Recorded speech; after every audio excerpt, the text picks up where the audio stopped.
ಕಾಯಕದಲ್ಲಿ ನಿರತನಾದಡೆ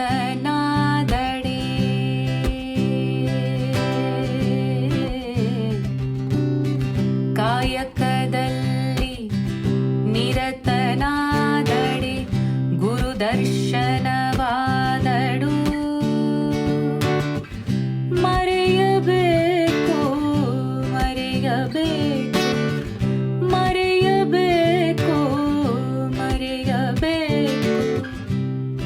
ಇಲ್ಲಿ ಬೆಂಗೇರಿಯ ಕರ್ನಾಟಕ ಖಾದಿ ಗ್ರಾಮೋದ್ಯೋಗ ಸಂಯುಕ್ತ ಸಂಘಕ್ಕೆ ಬಂದು ಇಲ್ಲಿನ ಸೆಕ್ರೆಟರಿ ಜೊತೆಗೆ ಮಾತಾಡ್ತಿದ್ರೆ ಹೇಗೆ.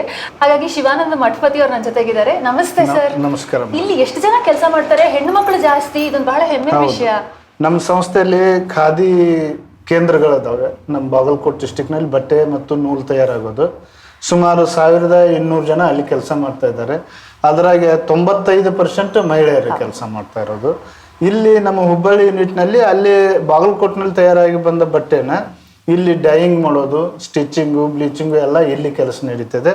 ಇಲ್ಲಿ ಒಂದು ಸುಮಾರು 80 ಜನ ಕೆಲಸ ಮಾಡ್ತಾ ಇದ್ದಾರೆ. ಅದರಲ್ಲಿ 55-60 ಜನ ಲೇಡೀಸ್ ಹೆಣ್ಮಕ್ಳು ಇದ್ದಾರೆ, ವುಮೆನ್ಸ್ ಜಾಸ್ತಿ ಮಾಡ್ತಾ ಇದ್ದಾರೆ. ಇದು ಗಾಂಧೀಜಿಯವರು ಖಾದಿ ಕ್ಷೇತ್ರಕ್ಕೆ ಮೇನ್ ಆಗಿ ಹೆಣ್ಣು ಮಕ್ಕಳ ಸಲುವಾಗಿ ಮಾಡಿದಂಥ ಇದು ಖಾದಿ ಚಟುವಟಿಕೆ ಇದೆ. ಮೊದಲು ಇದಕ್ಕಿಂತ ಜಾಸ್ತಿ ಇತ್ತು. ಈಗೆಲ್ಲ ಕೃಷಿ ಅದು ಜಾಸ್ತಿ ಬೋರ್ವೆಲ್ಗಳು ಅದಾದ್ಮೇಲೆ ಕೃಷಿ ಇಂಪ್ರೂವ್ಮೆಂಟ್ ಆದ್ಮೇಲೆ ಸ್ವಲ್ಪ ಖಾದಿ ಕಡೆ ಕಡಿಮೆ ಆಗಿದೆ ಜನ, ಲೇಬರ್ ಆದ್ರೂ ನಡೀತಾ ಇದೆ. ಎಲ್ಲ ಮಹಿಳೆಯರಿಗೆ ಉದ್ಯೋಗ ಕೊಡೋದು. ನಮ್ಮ ಇಡೀ ಕರ್ನಾಟಕದಲ್ಲಿ ಅಂದ್ರೆ 35,000 ಜನ ಕೆಲಸ ಮಾಡ್ತಾರೆ. ಎಷ್ಟು ನಮ್ಮ ತ್ರಿವರ್ಣ ಧ್ವಜ ನೀವು ತಯಾರು ಮಾಡ್ತೀರಿ ಇಲ್ಲಿ? ನಾವು ತ್ರಿವರ್ಣ ಧ್ವಜಕ್ಕೆ ಸುಮಾರು 3.5-4 ಕೋಟಿವರೆಗೂ ತಯಾರಾಗುತ್ತೆ. ಅಷ್ಟು ಸಂಖ್ಯೆ ಅಲ್ಲ, ಮೊತ್ತ ಮೌಲ್ಯ. ಆಮೇಲೆ ಉಳಿದದ್ದು ಏನಿದೆ ಬಟ್ಟೆ, ಶರ್ಟಿಂಗು, ಪ್ಯಾಂಟಿಂಗು, ಕಾರ್ಪೆಟ್ಸು, ಚದ್ದರ್ಸು ಎಲ್ಲಾ ರೀತಿಯ ಬಟ್ಟೆನೂ ತಯಾರು ಮಾಡ್ತೀವಿ. ಮತ್ತೆ ಅದ್ರ ಡಿಮ್ಯಾಂಡ್ ಜಾಸ್ತಿ ಬಂದ್ರೆ ಇದು ರಾಷ್ಟ್ರ ಧ್ವಜದ ಇನ್ನೂ ಹೆಚ್ಚಿಗೆ ಮಾಡುವಂತ ಕೆಪಾಸಿಟಿ ಇದೆ, ಮಾಡ್ತೇವೆ. ಈಗ ಹೇಗಿದ್ರು ಸ್ವಲ್ಪ ದಿನದಲ್ಲಿ ಆಗಸ್ಟ್ 15 ಬರ್ತದೆ. ದೇಶಕ್ಕೆ ಹಾಗೆ ಖಾದಿಗೆ ಸಂಬಂಧಪಟ್ಟ ಹಾಗೆ ಒಂದು ಆಶಯ, ನಿಮಗೆ ಒಂದು ಆಸೆ ಇದ್ರೆ ಒಂದು ಈ ತರದ್ ಆಗ್ಬೇಕು ಮುಂಬರುವ ದಿನಗಳಲ್ಲಿ ಅಂತ ಏನ್ ಹೇಳ್ತೀರಿ ನೀವು? ಖಾದಿನೂ ಇತ್ತಿತ್ತಲ ದಿನಮಾನಗಳಲ್ಲಿ ಬರುವಂತ ಯಾವುದೇ ಸರ್ಕಾರ, ಇದೇ ಸರ್ಕಾರ ಅದೇ ಸರ್ಕಾರ ಅಂತ ಹೇಳೋದಿಲ್ಲ, ಖಾದಿ ಬಗ್ಗೆ ಸ್ವಲ್ಪ ನಿಷ್ಕಾಳಜಿ ಬಹಳ ಆಗಿದೆ.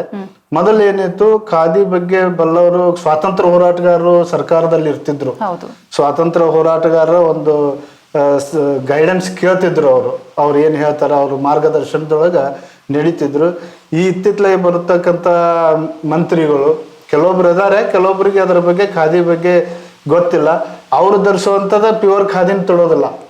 ನಾನು ಒಂದೇ ಹೇಳ್ಬೇಕಂದ್ರೆ ಅದರಲ್ಲಿ ಡೂಪ್ಲಿಕೇಟ್ ಖಾದಿ ಭಂಡಾರಗಳು ಜಾಸ್ತಿ ಇದಾವೆ. ಒರಿಜಿನಲ್ ಜುನೂನ್ ಆದ KVIC ಮತ್ತು ಖಾದಿ ಬೋರ್ಡ್ನಿಂದ ಸರ್ಟಿಫೈಡ್ ಆದಂಥ ಖಾದಿ ಗ್ರಾಮೋದ್ಯೋಗದಲ್ಲಿನ ಬಟ್ಟೆನ ಬಳಸಬೇಕು. ಹೆಚ್ಚೆಚ್ಚಿಗೆ ಗ್ರಾಮೀಣ ಜನರ ಮಹಿಳೆಯರಿಗೆ ಕೆಲಸ ಸಿಗುವಂತ ವ್ಯವಸ್ಥೆ ಮಾಡಬೇಕು. ಆಮೇಲೆ ಮೊದಲು ರಿಬೇಟ್ ಅಂತ ಕೊಡ್ತಿದ್ರು, ರಿಯಾಯಿತಿ ಬಟ್ಟೆ ಮೇಲೆ ಗ್ರಾಹಕರಿಗೆ ಕೊಡೋದು. ಪ್ರತಿ ವರ್ಷ ಪೂರ್ತಿ ನಾವು ಎಷ್ಟು ಕೊಡ್ತೀವಿ ಅಷ್ಟು ನಮಗೆ ರಿಬೇಟ್ ಬರ್ತಿತ್ತು.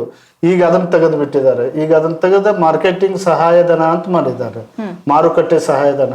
ನಾವು ಎಷ್ಟು ಉತ್ಪತ್ತಿ ಮಾಡ್ತೀವಿ ಅದರ ಮೇಲೆ ಕೊಡ್ತಾ ಇದ್ದಾರೆ. ಹೆಚ್ಚಿನ ವ್ಯಾಪಾರ ಮಾಡುತ್ತೀವಲ್ಲ ಅದೆಲ್ಲ ನಮ್ಮ ಸಂಸ್ಥೆಗಳಿಗೆ ಬರ್ಡನ್ ಆಗ್ತಾ ಇದೆ.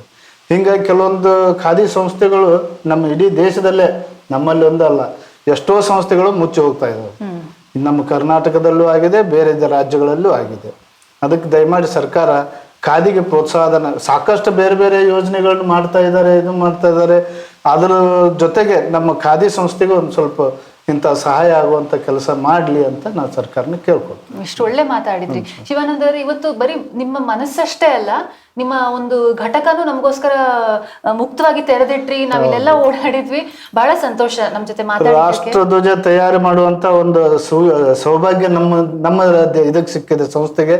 ಅದರಲ್ಲಿ ಉದ್ಯೋಗ ಮಾಡುವಂತ ಕೆಲಸ ನನಗೆ ಸಿಕ್ಕಿದೆ. 35 ವರ್ಷದಿಂದ ನಾನು ಕೆಲಸ ಮಾಡ್ತಾ ಇದ್ದೀನಿ. ಇದೊಂದು ನಮ್ಗೆ ದೊಡ್ಡ ಹೆಮ್ಮೆಯ ಇದನ್ನು. ನಮ್ಮಲ್ಲಿ ಕೆಲಸ ಮಾಡೋರಿಗೆ ಸಂಬಳ ಕಡಿಮೆ. ನಾವೆಲ್ಲ ಕಾರ್ಯಕರ್ತರು ಅಂತ ಇರ್ತೀವಿ, ನೌಕರರಲ್ಲ. ಕಾರ್ಯಕರ್ತರಿಗೆ ಹೈಯೆಸ್ಟ್ ಪಗಾರ ಇರೋದು 20,000-25,000 ಒಳಗಡೆ ಇದ್ದೀವಿ ನಾವೆಲ್ಲರೂ. ಆದರೂ ನಮಗೊಂದು ಇದು ಗೌರವದ ಕೆಲಸ ಅಂತ ಮಾಡ್ತಾ ಇದ್ದೀವಿ.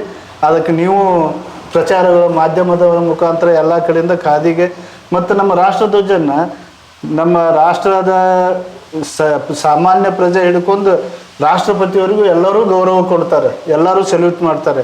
ಮತ್ತು ಬೇರೆ ದೇಶಗಳಲ್ಲಿ ರಾಯಭಾರಿ ಕಚೇರಿಗಳಲ್ಲಿ ನಮ್ಮ ಧ್ವಜಗಳನ್ನ ಯೂಸ್ ಮಾಡ್ತಾರೆ. ಇದೊಂದು ನಮ್ಗೆ ದೊಡ್ಡ ಹೆಮ್ಮೆಯ ಕೆಲಸ.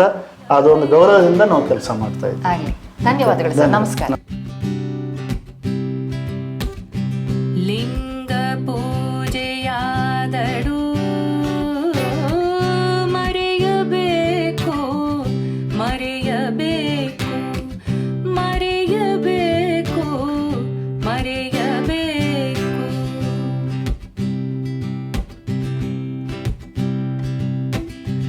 ಜಂಗಮ